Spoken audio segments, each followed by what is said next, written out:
Hey everybody, this is Jeff here once again, bringing another video update on the progress of the 1701 refit for Polar Lights round 2 models. And what I'm working on right now actually is filling this hole in. Got one circle made up here that'll fit inside of there. If I can get it. But you know, it kind of go up inside of there like so. I glue that in, and then I have to get up another little piece to go up towards the front, and then of course just some putty work and everything and stuff, and that'll take care of that hole. That's the original hole where the where the original rod will go in at and stuff, and I don't have, I'm not using that, of course, so I'm not gonna have it. So I've got to fill that in and get it nice and flat, and we'll round it. Actually, it's rounded like these, almost bowl shape a little bit and stuff, because it curves backwards the same way as it curves over. So get that matching the rest of it. You see, it's gonna take a little bit, but not too much. That's what styrene is for. And of course I will stack that stuff and then grind it down as much as I can. That's why we have grinding tools on Dremels, and we continue to go on from there. So that'll be what I'll be working on tonight. And I've already been doing some sanding up around the neck area and the base of the neck. Let me tell you, it was difficult up in there, but getting up and close and everything and stuff, I think I've done as much as I can without putting primer on it, so it's all one color, so then I can see just how even or uneven everything is. I've gone down, worked on that seam and stuff. It's pretty much where it is, where it's going to be at. This seam right here, I'm not too much worried about. Of course, these vertical ones, I'm going to go back and make sure I have those.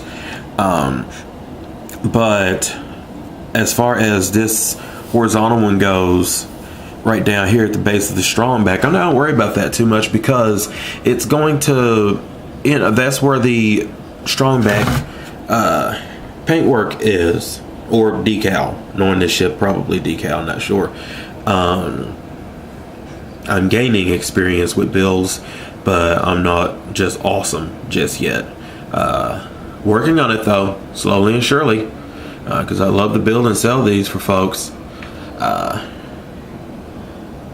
But anyway, going back to what I was saying, that decal will end right there, and that'll kind of give you a line, and that'll be enough. Lines aren't very well, they are a little bit very pronounced going down the side and everything and stuff, but that'll assist with helping that one. I don't know, I may try to work in and get just a little minute one, but I'd hate to be going down and working and rescribing that panel line, and then all of a sudden it turns to crap on me. Slip goes a certain direction. I know there are different things I can use that'll help me kind of keep that steady. Oftentimes what I start off with when I'm scribing is the hobby knife edge itself, because you kind of you have something long that you're working with, and once you start in one spot, you go down, you kind of have a track that it'll be going along in, and I'll go slowly, do a little bit at a time, and go on until I get to where I'm going. And then actually after that, I will either use, let me see, this is a what do you call it, kebab skewer, basically, long wooden stick, pretty much an elongated toothpick for some large Lord of the Rings troll to use once he's finished picking out Bilbo from his teeth. But they have points on them. This one doesn't, because I've already bitten it off, because I kind of used it off up in here to kind of poke up in there and smooth it out in that curve. So but it has a tip, and I go back and either use that or I use my fingernail. I mean, honestly, just need something to kind of dig off up in there. On the if you remember, on the TOS 1350 model that I did, those panelized, it went, it's kind of like these, except for, let me see here, yeah, kind of like these, except for they went all the way up, and they actually went over the edge of the saucer and then went across the top. Those right there literally were rescribed with my fingernail. And then I went back in and smooth it out with a folded piece of, you know, really thin folded piece of like 12,000 grit sandpaper. You know, pretty much just to smooth it out. That is what I did, and it worked like a charm. So, you know, again, use what you can. Professional tools when building models are anything you can get your paws on and use, and it makes it work, because it's the end result that counts. So anyway, just a little bit more work that's been going on here.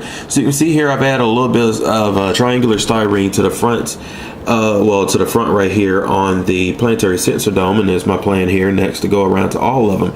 On the actual, you know, on the actual starship, those were at an angle. They weren't straight up like that. They kind of went toward, you know, it formed a little bit of an angle.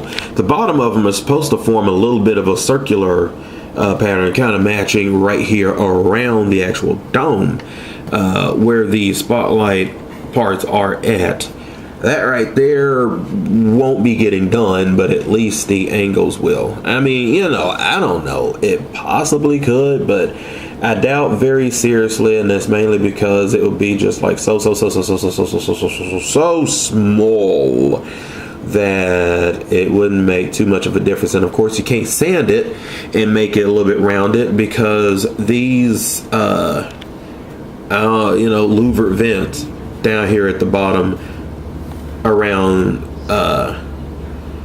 the platform area, those won't conform to it also. So more than likely I'm gonna leave across here flat and just kind of give my angles. These right here are just a little bit too sharp. I gotta cut them back in a little bit. I gotta scale it back some, almost to what this is, but just a little bit of an angle. So I'm working on that currently, and I'll be working along to get rid of light leaks and stuff on the base of this planetary sensor dome. So that would be a completed part on this ship. I have just a little bit of putty work to go across here. The front of the dorsal of the neck here, I've sanded it down. I've got it smooth going straight across. Well, almost. I can feel a little bit of raised section right there in the middle, from the glue joint and everything and stuff, because, you know me, I fuse my plastic together. Certain bits just are not going to come apart ever. So, and then last but not least here, we've got some nacelle work. It's been going on. This is the starboard nacelle, goes right there. It is together, and what I've been doing now is going through and working on the seam. And like I said, you know, I believe I said this before on the TOS build, when I'm doing seams, I like to use the light itself to shine across there to cast any shadows down, to show me where I may have either high, low, or where I've got pits, or, you know, little trenches. Like I look up here across there in the light, of course I can see that that's been filled a little bit with putty, but as I go down and further down, even though it looks like a sharp line, when you put it in light, sometimes the seam goes away and you just have that rounded edge. So, you know, that lets me know just how much putty I'm going to need to use, especially up here on the top there, because there was a significant high-low on the top with this, and it's not there on the bottom, so you know it's the plastic and not the way, you know, I glued it together. So, but, you know, up here, that lets me know, because that right there will cut down on the amount of primer I need to put on the exterior of it.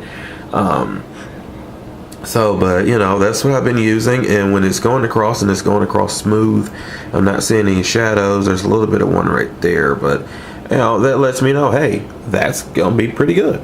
So, and, you know, can kind of tell the difference, because as I get back here towards where the beacon is, if we can get some focus here. There we go. Now, there we go. Yeah, you can see right there by the beacon, I haven't worked on that area yet. So that's where I'm going, but most of it ahead of that, I've taken care of. And that's my method, you know. Works for me. It definitely worked on the TOS, because I didn't have to put a lot of primer on that. It was like hit it once, and then there were a couple of little spots, and then I just hit those spots up, and then that was it. Then it was time to continue on. Where I have a lot of light bleed through and everything and stuff, really and truly, I just kind of hit it up with black. It's just some Tester's black paint. Until I can't see it, then I'll sand that down and stuff, because that's thin, but it still blocks out. It's not thick like primer is. So it works. Because then, you know, this right here, this is a white starship. This is pristine white. It is like 8 parts white with 1 part a little bit of silver in it. You have pristine white. And you know, you got to put a coat of white primer on this thing before you paint it white, because you can't use the white paint over the gray primer, because you'll be painting forever and a day, and then you'll have, as Papa Smurf said, you'll have 3 feet of paint on this ship trying to cover up all that white. So not going for that.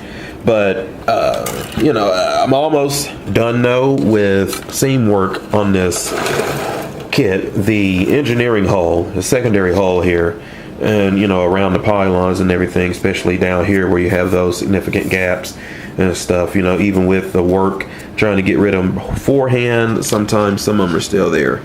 But you know, going down and looking at that, if I can get some focus on that too. I was wanting to focus on the ceiling instead of the model, so let's block that off. Let's see what we can get. Okay, there we go. You know, trying to get that and everything, get it nice and flat and stuff. And of course, sanding in there is very interesting. Just take the handle of a hobby knife and wrap your sandpaper around it. Let me see here. I do it the long way too, so I make sure I have enough. But I just wrap the sandpaper around it like that, and then I can go inside of there and sand like that, and that'll give me, you know, pretty much the exact roundness of what I'm looking for. It works perfectly, and you just take it around at the edge and stuff, and it's gorgeous. I love it. Work, you know, hey, like I said, whatever works. Innovation when building models is gorgeous, you know. But I continue to go on and work on this kit. You know, it's gonna be some work because it's got to be clean. It's got to be clean. It's coming from Unique Model Creations. It's got to be clean. But I continue to work on this. Those of you out there building your models, continue to keep building them. We love seeing them. And those of you who are thinking about it, go ahead and pick up one. But go ahead and break the anticipation. Pick you up one and start working on it, man. Let me tell you, it's fun. But I will talk to you guys much later on. And you enjoy the rest of your day, night, weekend, weekday, whenever it is you're watching this video. Enjoy it, because it's not going to come back again. Later, guys. Enterprise out.